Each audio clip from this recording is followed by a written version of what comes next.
Hello दोस्तों, study with अनु में मैं अनु आपका स्वागत करती हूँ। और जैसे कि आपको पता है कि ये आपकी ज्योग्राफी की क्लास है एलटी ग्रेड और जीआईसी की, जिसमें हम भारत का भूगोल कर रहे हैं, यानी ज्योग्राफी की क्लास है आपकी। और हम इसमें एनसीईआरटी सार कर रहे हैं क्लास 6 से लेकर क्लास 12 तक की। बहुत इंपॉर्टेंट क्लास है ये, और आपके एलटी ग्रेड और जीआईसी के लिए, आपके मेंस एग्ज़ाम्स के लिए के पर्पज़ से भी अच्छी क्लास है, और प्रीलिम्स के लिए तो है ही। ठीक है, तो आपका सब्जेक्ट अगर ज्योग्राफी है तो भी आप ऐसे कर सकते हैं। बाकी जीएस क्वेश्चन के लिए तो आपको इसको ज़रूर करना चाहिए। ठीक है, तो चलिए स्टार्ट करते हैं। और हम जैसे कि आपको पता है कि हमने कितना कवर कर लिया है, तो हमने कवर कर लिया है भौगोलिक स्थिति को, राज्य और संघराज्य क्षेत्र को, प्रमुख शहर और पर्यटन स्थल कंप्लीट कर लिया हमने, सीमावर्ती देश कंप्लीट कर लिया था, और अन्य तथ्य भी हमने कंप्लीट कर लिए हैं। ठीक है, तो सामान्य परिचय हमारा फिनिश हो चुका है। और आज हम करेंगे पर्वतीय, पठारी एवं मैदानी क्षेत्र। तो फास्ट करेंगे और क्वेश्चंस लगाने हैं, और वन लाइनर में है जैसे कि आपको पता है, तो हम फास्ट कर सकते हैं ताकि हमारा जल्दी सिलेबस कंप्लीट हो और हम दूसरी बुक को भी शुरू कर सकें। तो मुझसे जितना होगा और जैसा होगा वो उतना मैं प्रोवाइड कराने की कोशिश करूँगी, और कोशिश करूँगी कि मैं थ्योरी के भी आपको दे सकूँ। तो अभी फ़िलहाल मैंने ये स्टार्ट कराया है, बाकी थ्योरी वाला पोर्शन भी कोशिश रहेगी कि मैं आपको नोट्स के फॉर्म में या फिर ब्लैक बोर्ड पे, या तो फिर अगर बुक कोई प्रोवाइड हो पाई तो वो आपको कराने की कोशिश करूँगी। नहीं तो प्रैक्टिस सेट, पीवाईक्यू वगैरह तो आपके चलते ही रहेंगे। ठीक है, तो फास्ट फॉरवर्ड कर लेते हैं। जितनी ज़्यादा बार हम जितनी ज़्यादा बुक्स को पढ़ेंगे, क्योंकि क्वेश्चंस तो बार रिवाइज होते ही हैं। पीवाईक्यू में आपको प्रीवियस ईयर के क्वेश्चंस मिलते ही हैं, टेस्ट सीरीज भी हम लगाएंगे, मॉडल टेस्ट पेपर भी लगाएंगे, तो क्वेश्चंस तो हमें मिलेंगे। तो हम जितना ज़्यादा क्वेश्चंस को करेंगे ना, उतना ही ज़्यादा एग्ज़ाम्स में भी क्वेश्चंस को अटैम्प्ट करने के हमारे चांसेस बढ़ जाते हैं। ठीक है, तो चलिए स्टार्ट करते हैं। स्टार्ट करने से पहले अगर आप मेरे चैनल यानी स्टडी विद अनु में नए हैं तो स्टडी विद अनु को सब्सक्राइब करना और बेल आइकन को प्रेस करना बिल्कुल ना भूलें, ताकि मेरे द्वारा जितना भी कंटेंट आपको प्रोवाइड कराया जा रहा है वो सारा आपको ईजिली मिल सके। ठीक है, तो एलटी ग्रेड और जीआईसी के लिए कमर कर लीजिए, कस लीजिए और अच्छे से शुरू हो जाइए। और आपकी जानकारी के लिए मैं आपको यहाँ बता देना चाहती हूँ कि हमारी क्लासेस चलती हैं डेली। मैं आपको 3 क्लासेस प्रोवाइड करा रही हूँ। जो एक तो आपकी सुबह 8 बजे क्लास आती है, जिसमें आपका एक दिन पॉलिटी आएगा और एक दिन आपका आएगा ज्योग्राफी। ठीक है, फिर दोपहर को 1 बजे क्लास आएगी आपकी एनसीईआरटी की, जिसमें मैं क्लास 7 की एसएसटी करा रही हूँ आपको। क्लास 6 की मैं कंप्लीट करा चुकी हूँ। इसके साथ आपका एक शाम को 6 बजे वीडियो आता है, यही वाला, इसी बुक का, और जिसमें आपको इकोनॉमिक्स का सब्जेक्ट मिलता है एक दिन, और एक दिन आपको मिलेगी हिस्ट्री। तो अल्टरनेट डेज पे आपको पॉलिटिकल मिलेगी और ज्योग्राफी मिलेगी और इकोनॉमिक्स और हिस्ट्री मिलेगी। यानी एक दिन आप पॉलिटी पढ़ेंगे, एनसीईआरटी पढ़ेंगे, ये 7th क्लास वाली, और इकोनॉमिक्स पढ़ेंगे। एक दिन आप ज्योग्राफी पढ़ेंगे, फिर 7th क्लास की एनसीईआरटी पढ़ेंगे, फिर आप हिस्ट्री पढ़ेंगे। तो इस तरह से आपका क्लासेस मैं आपको दे पा रही हूँ। ठीक है, तो मैंने चारों सब्जेक्ट एक साथ शुरू, पहले मैंने सोचा था कि 1-2 सब्जेक्ट ख़त्म करके फिर 2 सब्जेक्ट, फिर मुझे लगा कि जो बाकी के 2 सब्जेक्ट के लोग हैं उनके साथ नाइंसाफ़ी होगी, तो मैंने सोचा कि अल्टरनेट डेज पे करते हैं, ताकि जो है ना आप भी तैयारी करते रहें और आपको भी समय मिलता रहे। ठीक है, तो चलिए शुरू करते हैं। थोड़ा सा गला अभी भी खिच है, कोई बात नहीं, ठीक हो जाएगा। शुरू करें। तो आज हमें पर्वतीय, पठारी और मैदानी क्षेत्र को कवर करना है। तो चलिए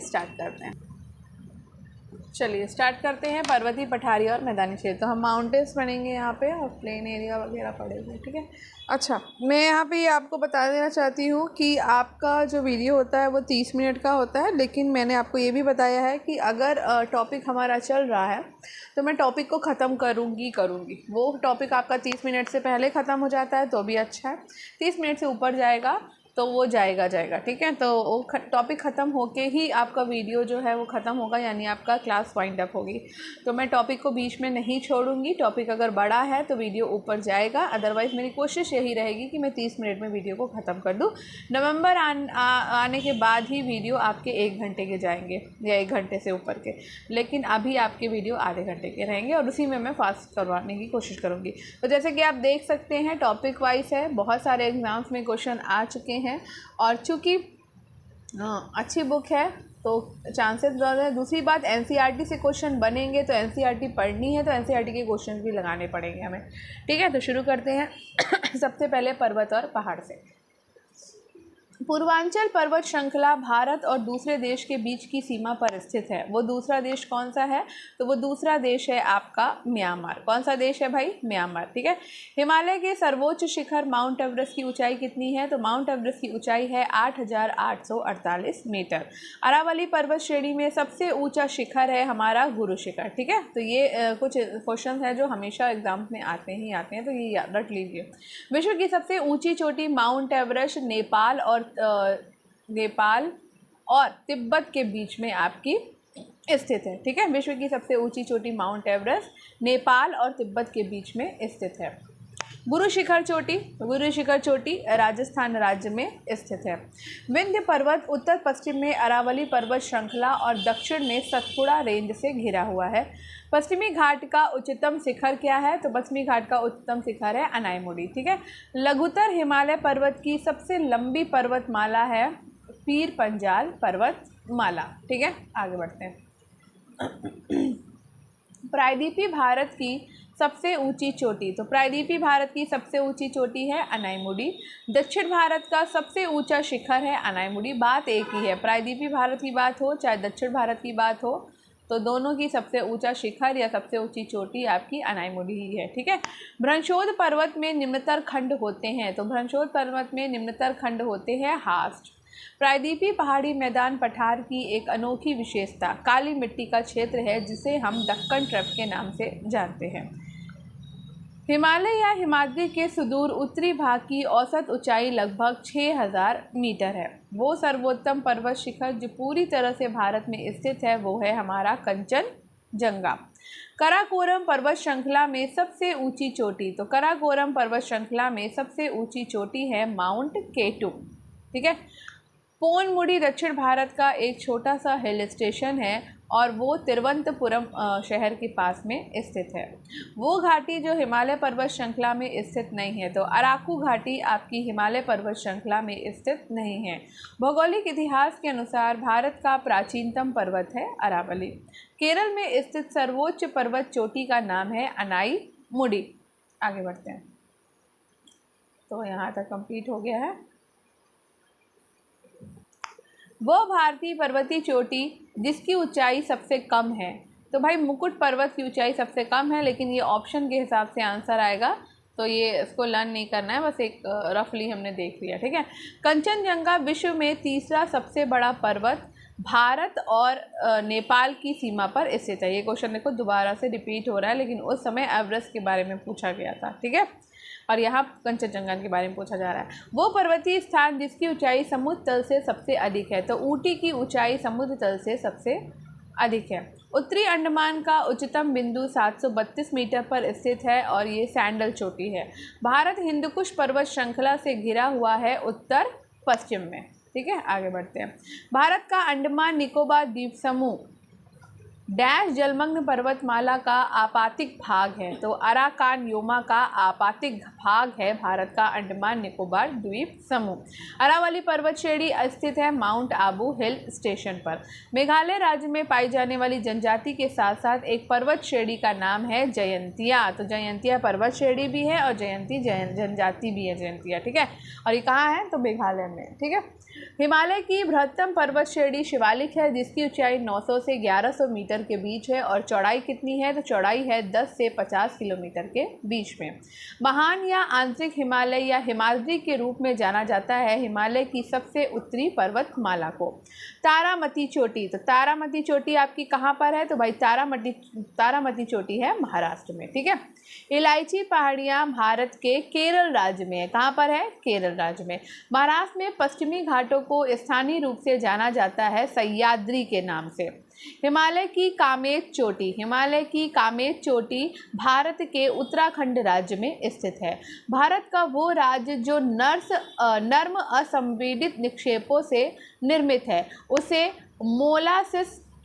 मोलासिस बेसिन के रूप में भी जाना जाता है। तो मोलासिस बेसिन के रूप में मिजोरम को जाना जाता है, जो नर्म असंपीड़ित निक्षेपों से निर्मित है।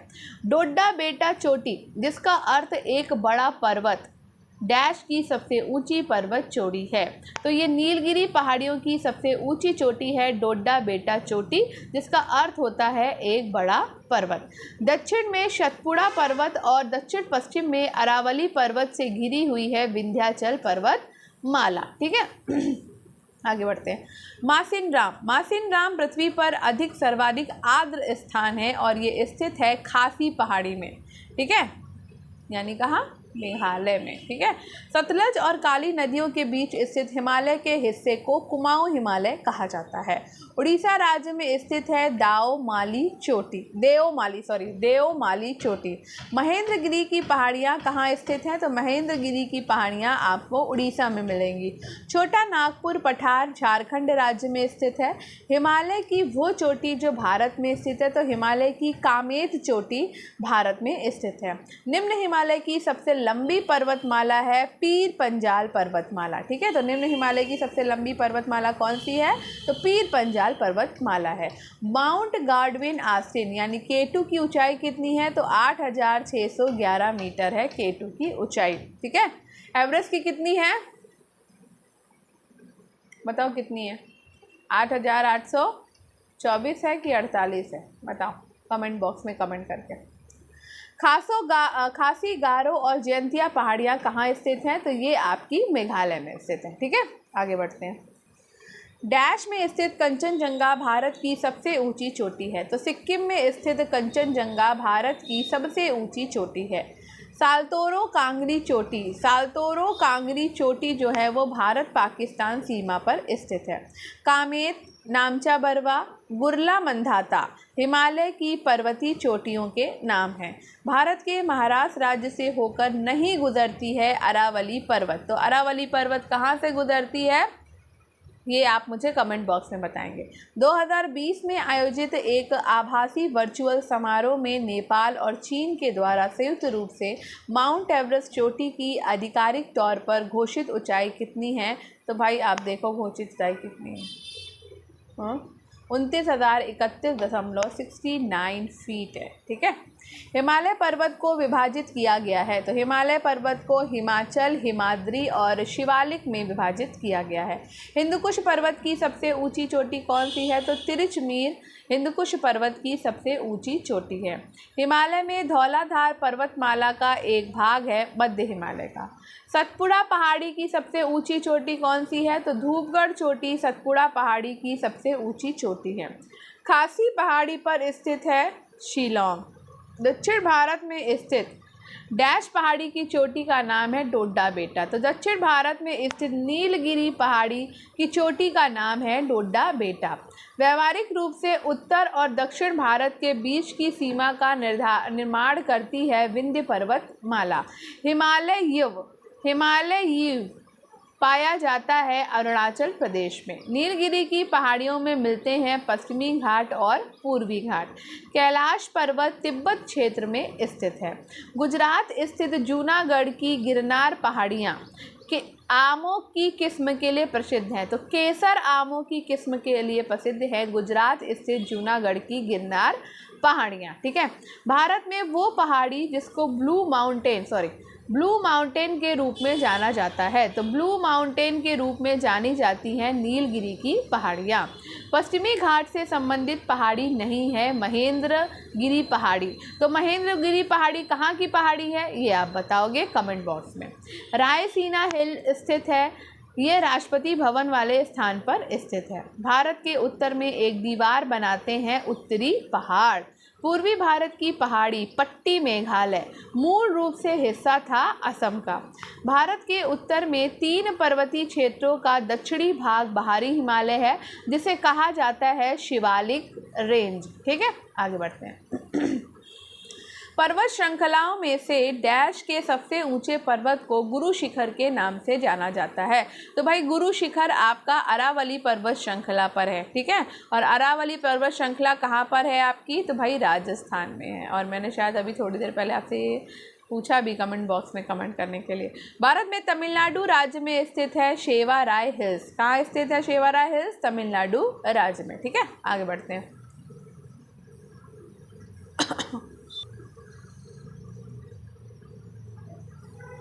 झारखंड के रांची जिले में स्थित है टैगोर पहाड़ियाँ। ठीक, आगे उत्तर पूर्व की पहाड़ियों को क्या कहा जाता है? तो उत्तर पूर्व की पहाड़ियों को हम पूर्वांचल कहते हैं। भारत की नवीनतम वलित पर्वत श्रेणी है हिमालय। एंडीज पर्वत श्रृंखला दक्षिण अमेरिका महाद्वीप में स्थित है। तो एंडीज पर्वत कहाँ है? दक्षिण अमेरिका महाद्वीप में। दुनिया की दूसरी सबसे ऊंची चोटी है K2 और पहली कौन सी है भाई? एवरेस्ट है ना, माउंट एवरेस्ट। माउंट कंचनजंगा पर्वत है विश्व का तीसरा सबसे ऊंचा पर्वत। ठीक है, तो पहली है एवरेस्ट, दूसरी है K2 और तीसरा क्या है? कंचनजंगा है। चलो, हिमालय पर्वतमाला का वो हिस्सा जो तिस्ता और दिहांग नदी के बीच स्थित है, तो वो है आपका असम हिमालय।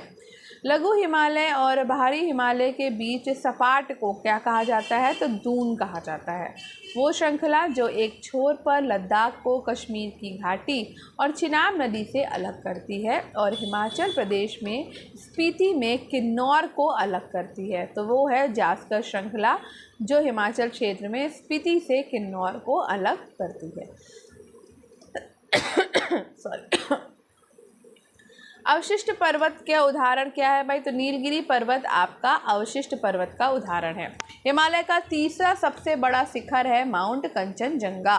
भौगोलिक इतिहास की दृष्टि से सबसे कम आयु की पर्वत श्रृंखला है हिमालय, इसीलिए नवीन वलित पर्वत श्रृंखला कहलाती है। ठीक है, उत्तराखंड के बागेश्वर जिले में स्थित है हिमालय में त्रिशूल शिखर।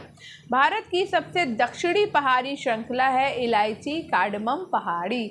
जम्मू कश्मीर केंद्र शासित प्रदेश की सबसे लंबी पर्वत श्रृंखला है पीर पंजाल श्रृंखला। भारत में खनिज भंडार के रूप में जाना जाता है धारवाड़ क्रम को। ये एक भ्रंशोत पर्वत है और इसका पूर्वी ढाल क्रमशः नीचा होता हुआ पठार है और इसका उत्तरी खंड लावा बेसाल्ट से आच्छादित है। ये सभी कथन संबंधित है पश्चिमी घाट से। अक्साई चिन्ह का भाग क्या है? लद्दाख पठार। हिमालय पर्यायवाची है महान हिमालय का। कुल्लू घाटी जिन पर्वत श्रेणी के बीच अवस्थित है वो है धौलाधार और पीर पंजाल। उत्तर प्रदेशी हिमाचल का सर्वोत्तम शिखर है नंदा देवी। कार्डमम पहाड़ियाँ जिनकी सीमाओं पर स्थित हैं वे हैं केरल और तमिलनाडु। नंगा पर्वत अवस्थित है जम्मू कश्मीर में। लघु हिमकाल माना गया है 1650 से 1870 तक। कुल्लू घाटी पर्वत श्रेणियों के बीच अवस्थित है, तो कुल्लू घाटी आपकी धौलाधार और पीर पंजाल पर्वत श्रेणी के बीच अवस्थित है। सबसे नवीन पर्वत श्रेणी है शिवालिक। धौलाधार तथा पीर पंजाल की महत्वपूर्ण श्रेणियां अवस्थित हैं लघु हिमालय में। नर्मदा तथा तापी नदियां मध्य स्थित हैं सतपुड़ा पहाड़ियाँ। ठीक है, मैकाल रेंज स्थित है छत्तीसगढ़ में। जास्कर और लद्दाख पर्वत श्रेणियों के मध्य अवस्थित है लेह। ठीक है, अब आगे चलते हैं।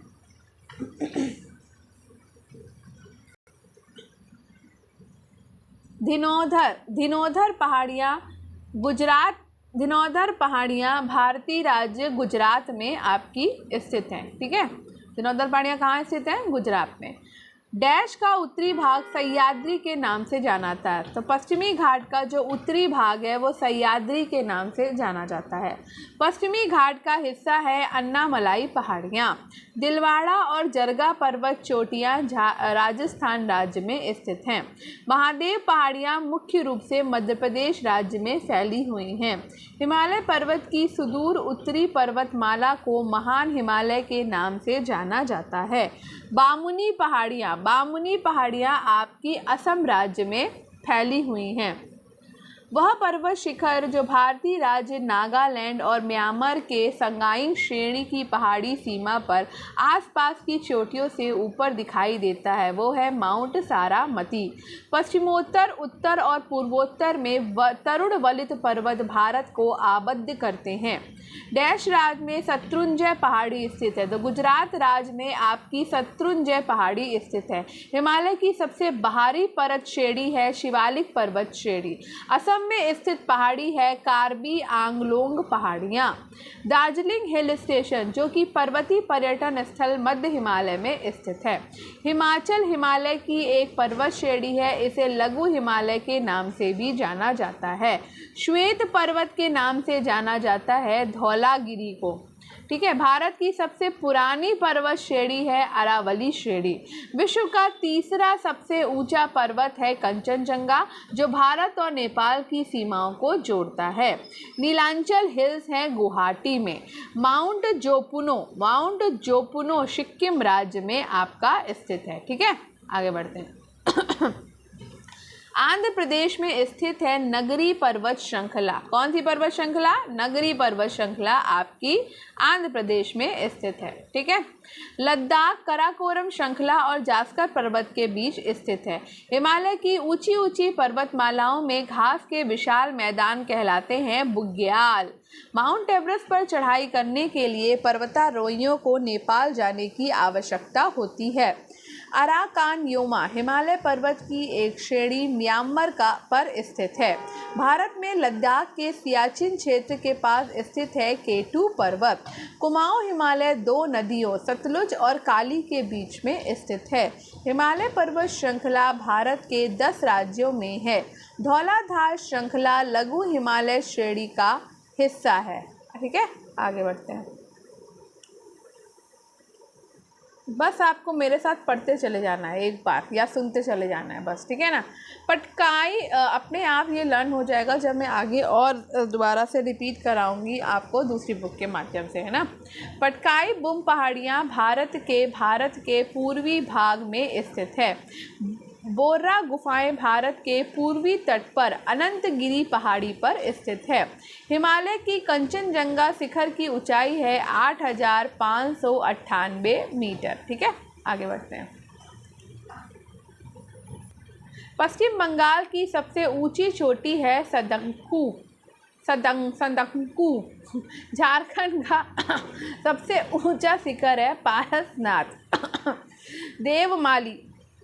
देवमाली उड़ीसा की सबसे ऊंची पर्वत चोटी है देवमाली। अरुणाचल प्रदेश राज्य की सबसे ऊंची चोटी है कंगतो। दुनिया की दूसरी सबसे ऊंची पर्वत चोटी केटू पूर्वी कराकोरम श्रृंखला पर स्थित है। महेंद्रगिरी पूर्वी घाट की सबसे ऊंची चोटी है। अन्नपूर्णा चोटी हिमालय के नेपाल क्षेत्र से संबंधित है। अंडमान और निकोबार द्वीप समूह की एक महत्वपूर्ण पर्वत चोटी माउंट डायवोलो स्थित है मध्य अंडमान में। नंदा देवी चोटी भारत के उत्तराखंड राज्य में स्थित है। अरुणाचल प्रदेश राज्य में हिमालय की सामान्य दिशा दक्षिण पश्चिम से उत्तर पूर्व तक है। महाराष्ट्र की सबसे ऊंची पर्वत चोटी है कलसूबाई शिखर। क्या है? कलसूबाई शिखर। ठीक है, आगे बढ़ते हैं। दर्रा और राज्य केंद्र शासित प्रदेश देख लेते हैं। तो देवसा दर्रा आपका हिमाचल में है, नीति दर्रा उत्तराखंड में है, चांगला लद्दाख में है और बनिहाल दर्रा है जम्मू कश्मीर में। पहाड़ी पर्वत और भारतीय राज्यों में अवस्थिति देख लेते हैं। ठीक है, बटेश्वर पहाड़ी है भागलपुर बिहार में, बिलारी श्रृंखला है कर्नाटक में, चिन श्रृंखला है मणिपुर में, दोषी पहाड़ी है महेंद्रगढ़ हरियाणा में। डोडा बेटा चोटी है आपकी तमिलनाडु में, गुरु शिखर चोटी है राजस्थान में। ठीक है, आगे देखते हैं। और आपकी सारामती चोटी कहाँ पर है? तो ये है आपकी नागालैंड में, और धूपगढ़ चोटी है मध्य प्रदेश में। ठीक है, पर्वतमाला और राज्य को देख लेते हैं। अरावली पर्वतमाला है राजस्थान में, विंध्य पर्वतमाला है मध्य प्रदेश में, पश्चिमी घाट है केरल और कर्नाटक में, हिमालय पर्वतमाला है हिमाचल प्रदेश और उत्तराखंड में। ठीक है, आगे बढ़ते हैं। सबसे ऊंची चोटी और राज्य। अनाईमुडी आपकी केरल की सबसे ऊंची चोटी है। ठीक है, सारामती नागालैंड की सबसे ऊंची चोटी है, नंदा देवी उत्तराखंड की सबसे ऊंची चोटी है और डोडा बेटा तमिलनाडु की सबसे ऊंची चोटी है। नोकरेक आपका कहाँ पर है? मेघालय में। अगस्त्यमलाई है केरल में, नंदा देवी है उत्तराखंड में, देहांग देबांग है आपका अरुणाचल प्रदेश में। ठीक है, आगे बढ़ते हैं। अब हम पहुंच चुके हैं पठारी क्षेत्र में, तो अभी समय है तो कर लेते हैं इसको भी। गारो खासी और जयंतिया पहाड़ियाँ भारत के प्रायद्वीपीय पठार भौतिक विभाजन का हिस्सा हैं। वो पठार जिसको भारत का खनिज भारत का हृदय के रूप में जाना जाता है, वो है छोटा नागपुर का पठार। मेघालय पठार की सबसे ऊंची चोटी कौन सी है? तो शिलोंग चोटी है। बुंदेलखंड बघेलखंड भारत की प्रायद्वीपीय पठार भौतिक विशेषता का हिस्सा है। नेपाल के मुख्य स्थलाकृति क्षेत्रों का हिस्सा नहीं है दक्कन। तो दक्कन किसका हिस्सा है? कमेंट बॉक्स में बताइए। दक्कन पठार में स्थित है, तो दक्कन पठार में आपका हैदराबाद शहर स्थित है। दुनिया का सबसे ऊंचा पठार है तिब्बती पठार। दक्कन पठार के पूर्वी और पश्चिमी किनारे पर पूर्वी और पश्चिमी घाट पर्वत श्रृंखला है। भारत का सबसे स्थिर पठार है दक्कन पठार। दरकानन्य अवस्थित है छत्तीसगढ़ और उड़ीसा में। मेघालय का पठार भाग है प्रायद्वीपीय खंड। दक्कन का पठार नर्मदा नदी के दक्षिण में स्थित है। दक्कन का पठार एक त्रिकोणीय आकार का पठार है और उत्तर में सतपुड़ा पर्वत श्रेणी से घिरा है। दक्कन के पठार के पूर्वी और दक्षिणी भाग में कम वर्षा वाले क्षेत्रों में क्रिस्टलीय आग्नेय चट्टानों पर लाल मिट्टी विकसित होती है। वह मालवा पठार है जिसमें पश्चिम और पूर्वी दोनों ओर बहने वाली जल निकास प्रणाली है। दुनिया की छत के रूप में किसे जाना जाता है? तो तिब्बत के पठार को हम दुनिया की छत के रूप में जानते हैं। ठीक है, अब हम पढ़ने वाले हैं मैदानी और रेगिस्तानी क्षेत्र को। तो अभी समय है, पढ़ लेते हैं। हिमालय के दक्षिण में स्थित है उत्तरी मैदान। ठीक है, भारत में एक डैश का नाम उत्तरी सरकार है, तो तटीय मैदान का नाम है उत्तरी सरकार। ठीक है, आगे बढ़ते हैं। पश्चिमी तट पर स्थित कन्नड़ मैदान पश्चिम घाट और अरब सागर के बीच का केंद्रीय भूभाग है। ग्रेट इंडियन डेजर्ट भारत के पश्चिमी हिस्से में के भाग में स्थित है। भारत में रेगिस्तान का एक बड़ा हिस्सा है राजस्थान में। भारत में रेगिस्तान का एक बड़ा हिस्सा है राजस्थान में। भारत का सबसे बड़ा रेगिस्तान है, तो सबसे बड़ा रेगिस्तान है थार रेगिस्तान। विश्व के सबसे बड़े खारे 4 रेगिस्तानों में से एक कच्छ का रण स्थित है। कहाँ पर? तो ये स्थित है आपका गुजरात में। ठीक है, वो राज्य जिसके एक हिस्से में थार मरुस्थल नहीं है, तो ये है हिमाचल प्रदेश। भारत के गुजरात राज्य में स्थित है सफ़ेद रेगिस्तान। राजस्थान मरुस्थल अथवा थार मरुस्थल विस्तार प्लीस्टोसीन और अभिनव जमाव का विस्तार है। उत्तर भारत में उप हिमालय क्षेत्र के सहारे फैले समतल मैदान को कहा जाता है भाबर। गंगा का मैदान घग्गर और तिस्ता नदियों के बीच में फैला हुआ है। ठीक है, किसके बीच फैला है? तो गंगा का मैदान घग्गर और तिस्ता नदियों के बीच में फैला हुआ है। ठीक है, अभी समय है, अपवाद तंत्र भी देख लेते हैं। ठीक है, जितना समय मिल सकता है उतना ले लेते हैं, 1-1 मिनट कीमती है। ठीक है, तो अपवाद तंत्र में हम सबसे पहले सिंधु नदी देखेंगे। ठीक है, तो सिंधु नदी की सहायक नदी है तो सिंधु नदी की सहायक नदी है आपकी व्यास नदी। कौन सी नदी है? व्यास नदी। वो नदी जो भारत की हिमालय नदियों में से सबसे पश्चिमी नदी है। तो सिंधु नदी जो है वो भारत की हिमालय नदियों में से सबसे पश्चिमी नदी है। 1960 में हस्ताक्षरित सिंधु जल संधि के विनियम के अनुसार भारत सिंधु नदी प्रणाली द्वारा प्रवाहित कुल जल के केवल 20% भाग का उपयोग कर सकते हैं। ठीक है, आगे बढ़ते हैं। वो नदी प्रणाली जो एक सुदृश्य प्रपात बनाते हुए जम्मू और कश्मीर भारत में भारतीय क्षेत्र में प्रवेश करती है, तो वो है आपकी सिंधु नदी प्रणाली। कौन सी प्रणाली है? सिंधु नदी प्रणाली। आगे बढ़ते हैं। सिंधु नदी और जास्कर नदी का संगम होता है कहाँ पर? लद्दाख में। IWT सिंधु जल संधि के अंतर्गत पश्चिमी नदियों के रूप में शामिल नदी है सिंधु, चेनाब और झेलम। झेलम, चिनाब और रावी उपनदी है सिंधु नदी की। पंचनद में सम्मिलित नहीं है, तो पंचनद में सिंधु सम्मिलित नहीं है, तो पंचनद में कौन कौन सम्मिलित है ये आप मुझे कमेंट बॉक्स में बताएंगे। ठीक है, सिंधु नदी का उद्गम है कैलाश श्रृंखला से। दूध गंगा नदी अवस्थित है, तो दूध गंगा जो है वो आपकी जम्मू कश्मीर में अवस्थित है। किशन गंगा एक सहायक नदी है झेलम की। सोन नदी का वास्तविक स्रोत है शहडोल जिले में अमरकंटक। ठीक है। हिमालय की सभी श्रेणियों को काटने वाली नदी है सतलज नदी।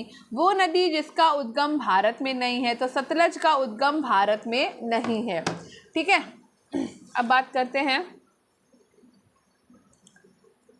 वह ब्यास एवं सतलज नदियों के मध्य फैला हुआ है बिष्ट दोआब। क्या फैला है? बिष्ट दोआब फैला हुआ है। ठीक है।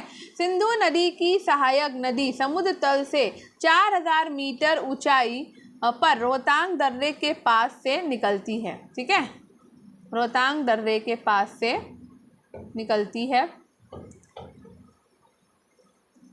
कौन? व्यास। ठीक है। सिंधु नदी ग्रेट इंडियन डेजर्ट के पश्चिम में स्थित है। कहाँ पर स्थित है? पश्चिम में स्थित है। ठीक है, आगे बढ़ते हैं। तो समय हो चुका है, तो अब हम कल वाले अपडेट उसमें करेंगे ब्रह्मपुत्र नदी को। ठीक है, तो कल के टॉपिक में हम कवर करेंगे ब्रह्मपुत्र नदी। तो आज के लिए इतना ही, तो कल मिलते हैं, कल अपनी क्लास को कंप्लीट करते हैं। आई होप आपको आज का ये वीडियो पसंद आया होगा। तो अगर आपको आज का ये वीडियो पसंद आया हो तो वीडियो को लाइक कर दीजिए, शेयर कर दीजिए और चैनल को सब्सक्राइब करना बिल्कुल मत भूलिएगा। स्टडी विद एनु के साथ कनेक्टेड रहिए। स्टडी विद एनु को सब्सक्राइब करिए, लाइक करिए, शेयर करिए, फीडबैक देना बिल्कुल मत भूलिएगा। और आप और कौन सी बुक मेरे द्वारा चाहते हैं तो मैं उसे पूरा करने की या उसे आप तक पहुँचाने की कोशिश करूँगी। मुझसे हो पाएगा तो मैं ज़रूर करूँगी।